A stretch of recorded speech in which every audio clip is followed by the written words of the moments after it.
All right, friends. This week, I am going to be talking about one of the most overused saying in our industry. Are you ready for it? Collaboration over competition. So now, let's get real about it. Yes, we have heard it all before, and usually the saying comes from a place where rainbows and unicorns live. Because, let's be honest, it isn't always easy. It's not that simple as one would always think to just say collaboration over competition. I'm going to be talking about the elephant in the room. Let's just go straight to competition and insecurity. And two, we're going to talk about misconceptions of this idea of collaboration over competition. And then we're going to get to the good stuff and the fun stuff. We're going to talk about the advantages of a collaborations and then how to find the right people to actually collaborate with. And I'll give you a few examples of how it's worked in my life as well. So let's go straight to the elephant in the room. We all want to believe this idea of collaboration, always over competition, always wins, always just do it. But in that space, deep down, where that insecurity can sneak in, sometimes we don't believe it. Even if you've been in business for 1 decade, 2 decades, 3 decades, it doesn't matter. And guess what?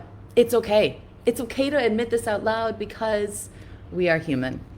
In fact, you know who it's easiest for doing this collaboration over competition are those who are just starting out, or those who are new in the industry, or those who are kind of moving into new markets, because they have nothing to lose and only the things to gain.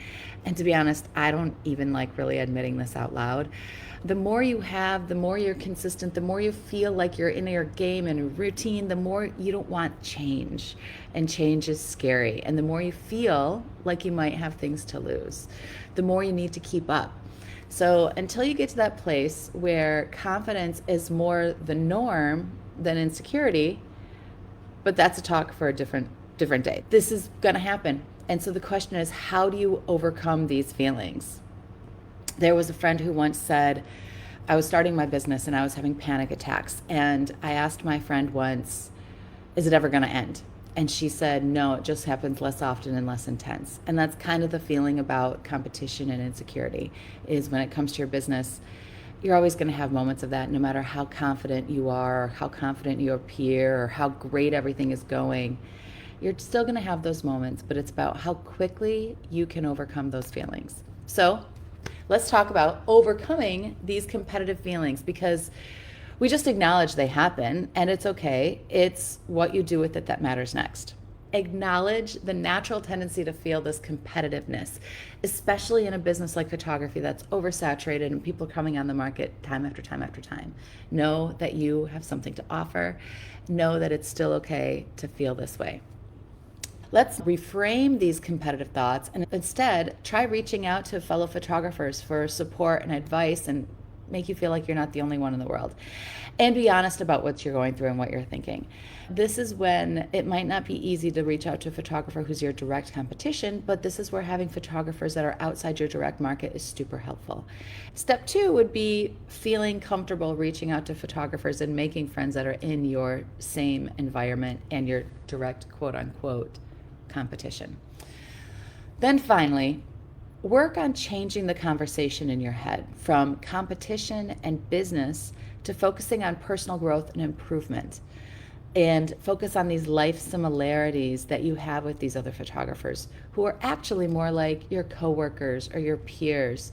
Changing this narrative in your head is really helpful, and it moves away from the idea of comparison and competition and moves towards more friendship and family. And we all know you don't always get along with your coworkers and you don't always get along with your friends and family, but you don't necessarily always see them as a direct threat. And that's the part you want to change. Finally, you know what? When it comes down to it, if you can't beat it, join them. And no matter what you're going to do, so how do you try to change that narrative and make it your friend? How do you overcome it? And like I said earlier about the panic attacks, it's one of those things that's going to affect you less and less intensely the more you face it and look at it and acknowledge it. Now we talked about overcoming it. So now let's talk about this fear and this business fear and the little things that can trigger these yucky, insecure feelings of competition and what to do about it. So do these things sound familiar to you? I just lost a client because of another photographer. Or I'm afraid my business is going into a downward spiral and I'm never going to get out of it. Or I don't know where my next paying client is coming from. Or I'm not getting inquiries. I don't know what's going on. Did you just cringe and tighten up a little bit? I know. None of these feelings are very fun. And these aren't going away. In fact, the longer you are actually in business, the more often these things are going to happen. It means you're still standing. You haven't given up. You've been there before. You've faced it. It will all be okay. There's always a time every single year in the season, especially when you're working a seasonal photography career like a wedding photography, where I go, oh my gosh, I'd say several of these questions pop in my head. And luckily, I have friends in the wedding industry and the photography industry that go, you know you were here exactly last year and everything turned out okay. So now let's talk about a few tips that can actually help you get through these little funks. Gratitude. You got to look at what you already have and what you've already accomplished, right? So look at the gratitude you have for your past and current clients, and maybe even reach out to them just to say hi or remind them you are still around, because reaching out can also potentially lead to a little bit more business, and just remind them that you're here, you offer referrals, and just say thank you, because everyone also likes to be appreciated. Take this time also to maybe try something new or take a breather, knowing that you're going to be busy again, especially if this little funk is happening in your off season. Then once craziness begins, you're going to be like, oh, I just need a moment to breathe. So take this moment to try something new. Take a breath, take a vacation. It's scary, but just you will get through it. It won't last forever. And then reach out to a friend. Preferably another photographer or wedding vendor, because they're really going to understand what you're going through. But if you're going to someone to be like, how are your numbers doing? What is your stuff looking like? This helps you take a reading on the environment and see if it's you and your specific business or if it's the world. Either answer will help give you a peace of mind and a direction to move into. So it's funny, in 2019, my business was in a funk and I couldn't figure out why. I couldn't figure out if it was something with my marketing. I couldn't figure out if it was something with the industry changing. And as I talked to other people, no one else was really going through this. So this is when I had to reassess and relook at my business. What did I lose track of? What was I not doing anymore? Where 2020, we all know something was completely different. My numbers may have been a little bit down, but it sure as heck wasn't because of me. It was because of the world environment. And knowing this little difference can help you assess what to do or when to just sit back and ride the wave. Okay, so now let's talk about addressing misconceptions and overuse. People tend to overuse the saying a lot because, let's be honest, it just seems really easy. And it's something we really want to believe in. Just be nice to people and work together and it would all be fine. It's not that easy. We talked about that already. But the biggest misconception is that this means being friends with every photographer in your neighborhood. Well, not necessarily.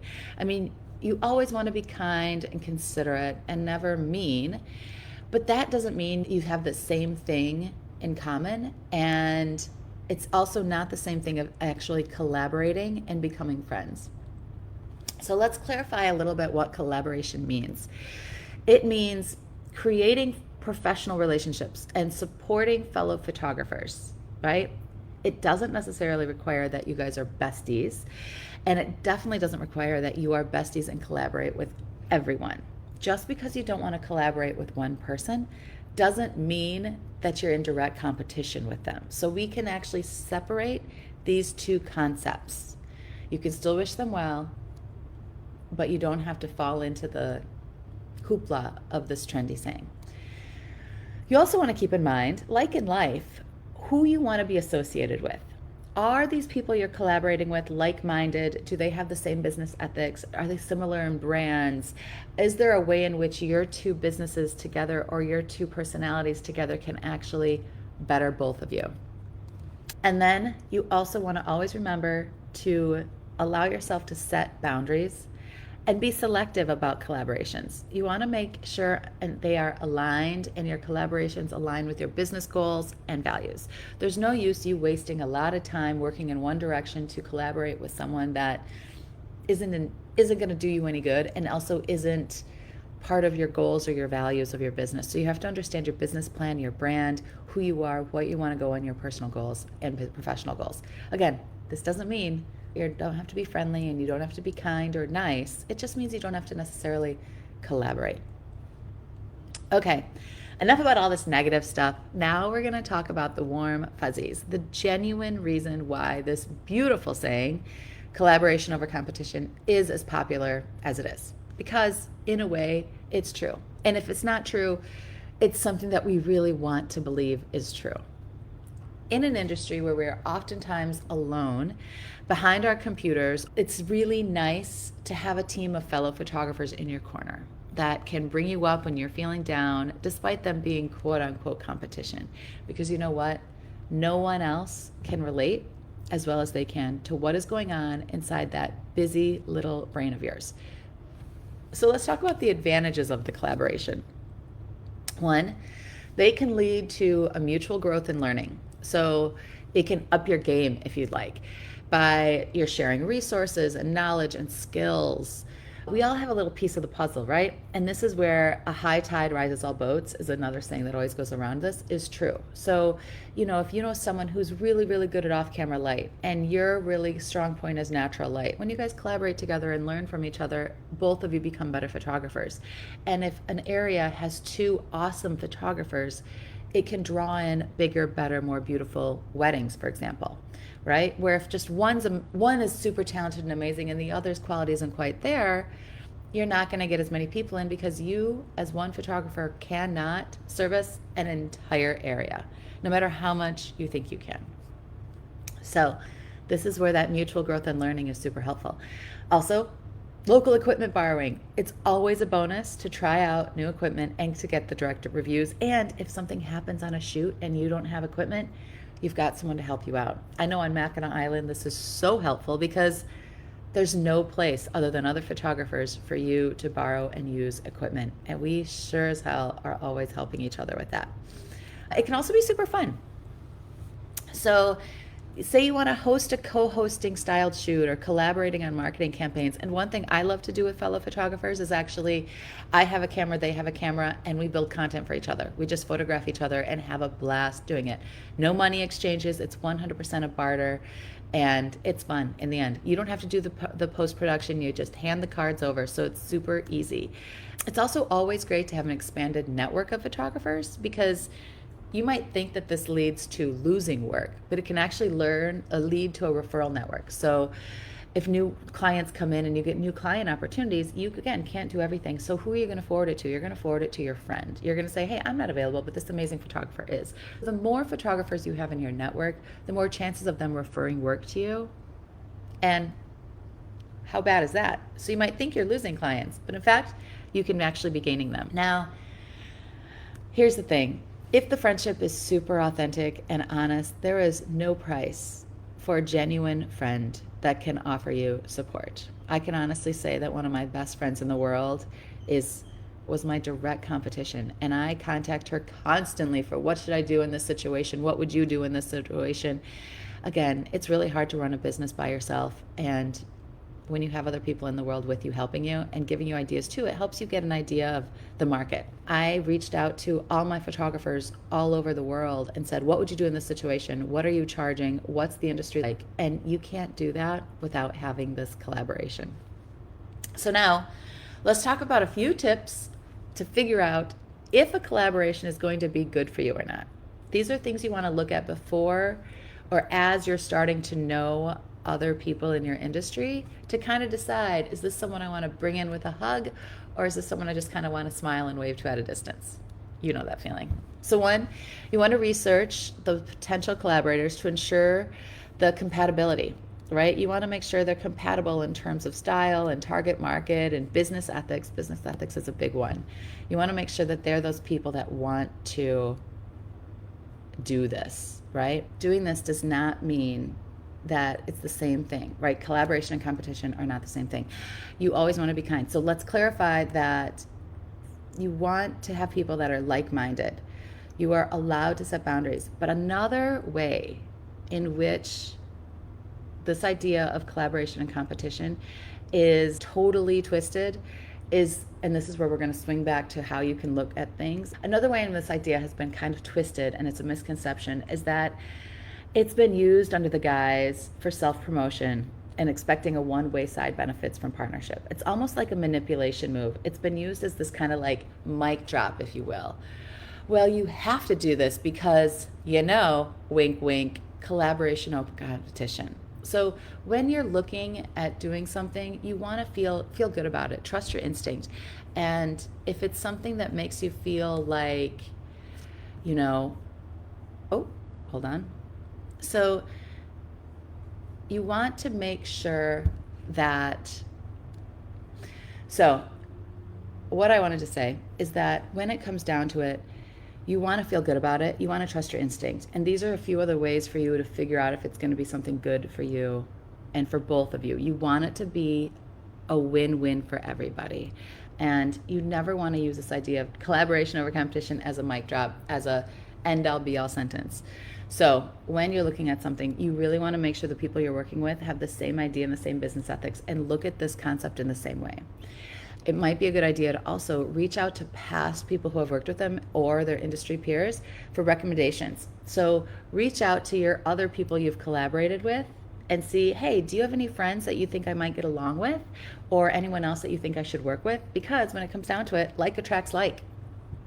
And it's just going to build an even larger spider web of networking. You want to have open and honest conversations. So, for example, you want to make sure you clarify people's goals. And this is obviously when you're not necessarily building a friendship, but when you're wanting to work together. Expectations and goals should be upfront right away. You also want to look out for warning signs. If someone is vague or making unrealistic promises, or if they're reluctant to discuss details, or you seem like they're not really sharing, you're sharing a bunch and they're not sharing much, this is the sign of that one-sided collaboration. This is that sign of that, but it's collaboration over competition, wink, wink. So remember, not every collaboration also needs to have immediate benefits. They can contribute to long-term growth and professional development down the road. So anyone you're meeting, if you feel good, a lot of it comes down to trusting your instinct and being super authentic and being honest. But again, it doesn't mean you have to do and be this with everyone. So now, speaking from some of my experience over the past 18 years, I can tell you that I've totally been on both sides of this equation several times. And I can tell you that overall, 100%, I can say that the side of collaboration has always won and felt better in the end. It's helped me to literally travel around the world. They've flown me places to shoot with them or for them. And we've ended up having an amazing time. And every time I'm one-on-one with a photographer, I learn something. I learn how they do something might be different than how I do something. It makes me view a little bit differently. It makes me see something different with my camera lens. And this helps the whole industry. And vice versa. I've also had other photographer friends fly with me and photograph with me. So it really becomes a symbiotic relationship. And some of these photographers are literally my best friends, because when you're down and out in your business, which is going to happen, you want someone who's there to be like, you've done this, you've been there, you can do it. And best people for you to hear this from is it your family, because they can't necessarily understand everything that you're going through, but a fellow photographer totally can. So every time on the reverse side, every time that sneaky little competition side has poked out its head, no one has ever won, especially not me. And the friendships I've made, the knowledge I've gained, the adventures I've been on, it's all because I was able to let that little tiny insecure, sometimes not so tiny, insecurity and that sense of competition hide just enough for me to be able to reach out my hand and make a new friend and meet a new fellow photographer. So ultimately, when it comes down to it, always approach this stuff, this idea of collaboration over competition, with authenticity and integrity. And you want to focus on building those connections rather than merely just following a trend or a nicely written motto. You want this to be something that's good for you and the other person. That's it, friends. Always feel free to reach out, collaborate. See you later.